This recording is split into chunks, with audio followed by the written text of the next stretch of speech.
Okay, in the interest of moving along, we're going to move along. So we're going to talk in this next module more specifically about some of the leadership positions at ICS. My name is Gene Field. I did a career here in Illinois at the state level in emergency management. And so I had the opportunity to work some of the major disasters in the state. And when I think about the issues we're here to talk about today, as the structure, these components of ICS as they relate to disaster management. If we have a disaster that involves people, then we have a disaster that involves what? If it involves people, it's probably going to involve animals. It's in some way or fashion.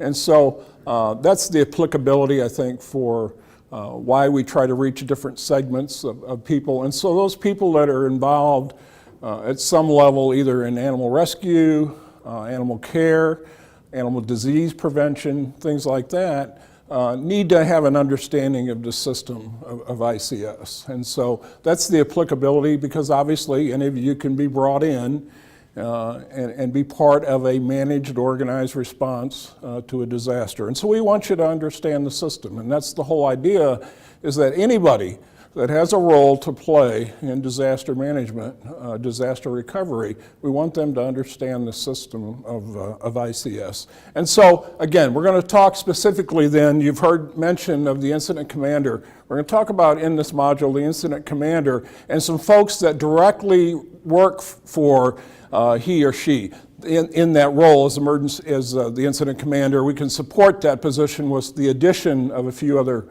ICS positions, and that's specifically what we'll talk about here.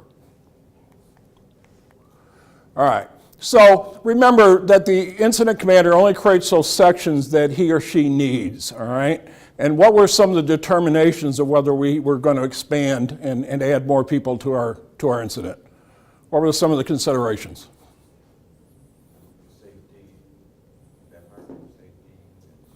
Yeah, when might we need those people? If we've got an expanding incident, for example, our incident's getting bigger, all right? We may need more people to perform some of these more complete various functions so that we have the adequate staffing, all right? And so if a section is not staffed, then really by default our incident commander has to assume those responsibilities, because there's still things that has to be addressed, right? And so if safety is paramount, not just for the responders, but everybody involved in the incident, that's still a consideration. That's still something that the incident commander has to be responsible for, whether he is established the position of a safety officer or not. Safety is still something that has to be looked at. We like to say on an incident, the last thing we want to do is bring more victims. And what do I mean by that?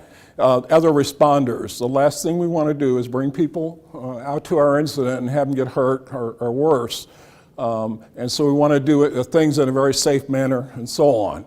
All right, so we see then that the incident commander, of course, is responsible for some of the various functions that occur on the incident site. Basically, if somebody's doing some organized activity there, ultimately, you know, with the considerations you heard about in the last module, the span of control, and so on, the incident commander ultimately is responsible for all of these functions. All right. So again, ensuring incident safety is paramount. That is the primary, responsibility of an incident commander. It can be very tough to do, especially you think of the consideration that Matt talked about just a few minutes ago. If we don't have good accountability on a scene, how sure are we, or how can we assume that people are operating in a safe manner? We can't. So accountability, of course, then is something that's paramount. We got to provide information to external and internal stakeholders. That sounds like a position of public information, all right? Who would you think would be an internal stakeholder on a disaster site? Owner of a home, somebody, a victim of a disaster? They could be. If we have a large enough disaster, we've brought resources from other parts of the state or other parts of a county and so on. They become part of our incident scene. They're internal stakeholders, all right? And so we have a duty to provide some information to our internal stakeholders. We can have very critical information, again, that deals with their safety on the scene. And so one of the things that we have to ensure is that people are getting the correct information. How about external stakeholders? Is the media an external stakeholder on an incident? They are. All right. Other units of government, perhaps. Again, our disaster victims may be external, relatives, friends of victims, and so on. And so we have any number of folks that require some type of information about our disaster situation. And so that part of it becomes very important. And then establishing and maintaining liaison with other agencies. We can have, literally in a large disaster, we can have dozens and dozens of agencies that are providing some type of support on a disaster scene. And so it becomes very important that within the structure of ICS, the incident commander may look at staffing a position of a liaison officer. That person's role then would be to interact with all these responding agencies that are coming to assist. They'll have a representative of their own organization that reports, gets briefed, and so on. These are the rules we're operating. Maybe we've got a written IAP to hand the organization, and so on. But if you think about it, by default, if we don't establish that liaison position, then ultimately the incident commander is responsible for that. Could he or she wind up just providing briefings to people all day long? That would take up so much of their time. So again, that becomes a very critical, that can become a very critical position to staff. And so collectively then we call these other positions working for the incident commander the command staff. The public information officer, the safety officer, and the liaison officer. They provide information about safety liaison for the entire organization. All right, that is their role. Very critical positions. And so beyond that then, we've got people that are working in the operation. We have people doing planning, logistics, and finance. If you think of down here and in these blocks, these are activities that are really managing what's occurring on the ground at the disaster, tactical things that might be happening and so on. We're above the line here, we're really talking about these functions in our command staff providing support directly to an incident commander. Does that make sense? All right, you're helping the incident commander ease some of that burden of what he or she's responsible for. Let's just do a little overview video here. You've now learned that the incident commander has overall authority and responsibility for conducting incident operations. An incident commander may assign staff to assist with managing the incident. The command staff consists of the public information officer, safety officer, and liaison officer, who all report directly to the incident commander. Let's look at the roles of each member of the command staff. The public information officer serves as the conduit for information to internal and external stakeholders, including the media and the public. Accurate information is essential. The public information officer serves as the primary contact for anyone who wants information about the incident and the response to it. Another member of the command staff is the safety officer, who monitors conditions and develops measures for assuring the safety of all personnel. The safety officer is responsible for advising the incident commander on issues regarding incident safety, conducting risk analyses, and implementing safety measures. The final member of the command staff is the liaison officer, who serves as the primary contact for supporting agencies assisting at an incident. Additionally, the liaison officer responds to requests from incident personnel for contacts among the assisting and cooperating agencies, and monitors incident operations in order to identify any current or potential problems between response agencies. A command staff may not be necessary at every incident, but every incident requires that certain management functions be performed. An effective command staff frees the incident commander to assume a leadership role. And so again, we just established those positions that we're going to need. All right, so let's move on now in the next module, and we'll talk more specifically now about some of the general staff functions that are going to occur on an incident site.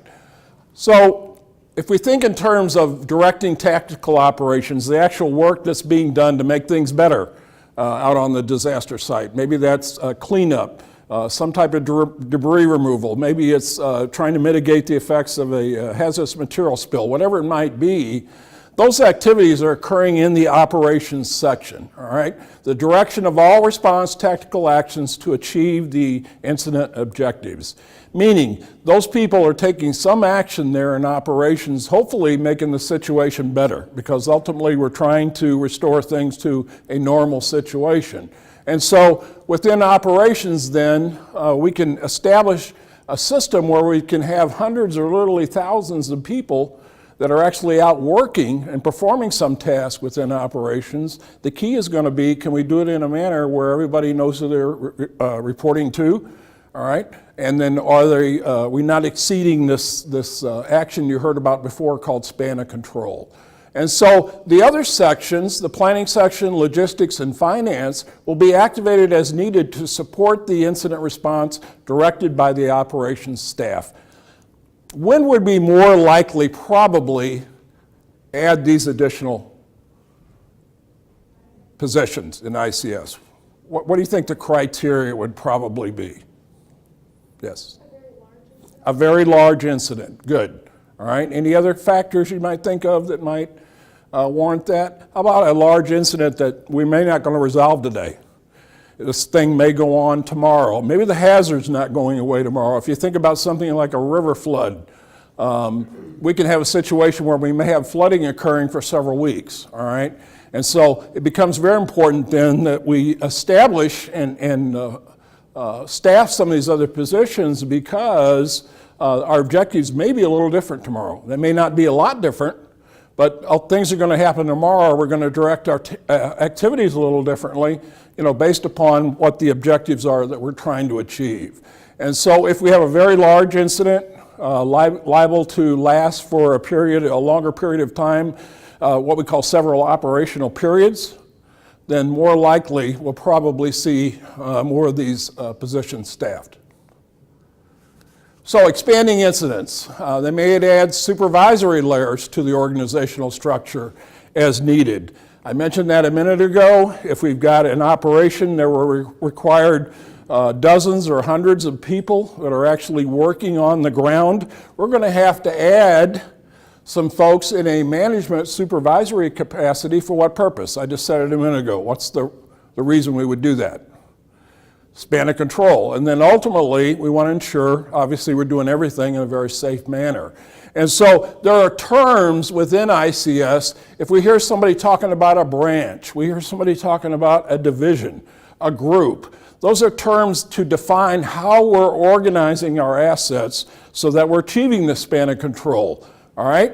If I use the word division, what does that imply to you? Is there any connotation that comes up to how I might be organized if I say I'm doing something by division? Yes? You're separating parts into smaller pieces. All right, you're separating parts, and could that part be the geography of the disaster scene? All right? Let's say, for example, I'm in a community that's been hit by a tornado, and right through the center of downtown's a river. All right, and let's say that because of the effects of the tornado, maybe I've lost a couple of bridges, or that we don't have access uniformly or equally to get to both sides of the river. It may make sense to put assets on either side, all right, so that they can somewhat work in a manner more effectively. And so those are the kinds of decisions that an incident commander, along with his operations section chief, would look at to see, all right? And so when we talk about resources, you heard Matt talked a lot about resources before. Remember, we can be talking about people or resources. We can be talking about equipment. We can be talking about a single resource as being part then of an operations section. We can have organized units, meaning we might have a team of people that come together that come collectively and provide some service. They have their own management structure day to day in their organization, but they would be treated perhaps as a single resource because they come self-contained, for lack of a better word. All right, so we can organize any number of ways. Now, within the operations section, we can have an operations section chief who designates deputies, all right? When might we have a scenario? What kind of scenario might require the use of deputies on a scene? We just talked about one. Yes? All right, very large incident. Geographically, it's large. It's not a situation where the operations section chief has a clear picture of everything going on, all right, on the whole complexities of the scene, and so we may delegate more than one deputy, all right, and then again, that person would directly be responsible to our operations section chief. We want deputies to be as proficient and qualified as our operations section chief. Why is that so important? Why would we want them to be as qualified? Exactly. If you heard her response, they may have to take over at a moment's notice. We want them to have the same expertise that the chief has, and so that becomes real important. Let's do a bit of an overview on some of these positions within operations.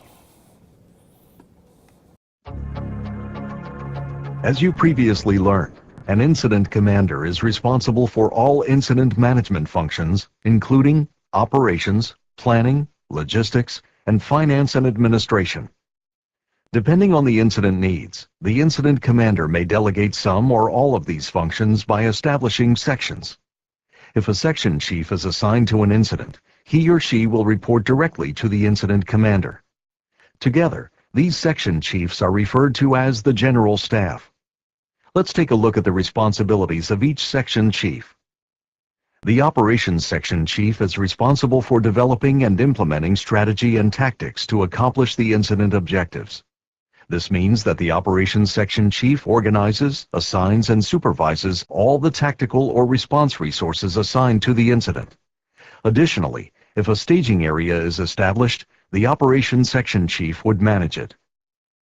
The planning section chief oversees the collection, evaluation, and dissemination of operational information related to the incident. It is the planning section's responsibility to prepare and disseminate the incident action plan, as well as track the status of all incident resources. The planning section helps ensure responders have accurate information and provides resources such as maps and floor plans. The logistics section is responsible for providing facilities, services, and material support for the incident. Logistics is critical on more complex incidents. The logistics section chief assists the incident commander and operations section chief by providing the resources and services required to support incident activities. During an incident, logistics is responsible for ensuring the well-being of responders by providing sufficient food, water, and medical services. Logistics is also responsible for arranging communication equipment, computers, transportation, and anything else needed to support the incident. Another critical function during complex incidents is finance and administration. The finance and administration section chief is responsible for all of the financial and cost analysis aspects of an incident. These include contract negotiation, recording personnel and equipment time, documenting and processing claims for accidents and injuries occurring at the incident, and keeping a running tally of the costs associated with the incident. We've now introduced you to the 4 ICS sections. It is important to remember that the ICS organizational structure is determined based on the incident objectives and resource requirements. It expands and contracts in a flexible manner, and only those functions, positions, or sections necessary for a particular incident are filled. All right, any question about those positions? We've now introduced you collectively to the command and general staff positions within ICS. And so those are the what we call the Elite 8 positions within ICS.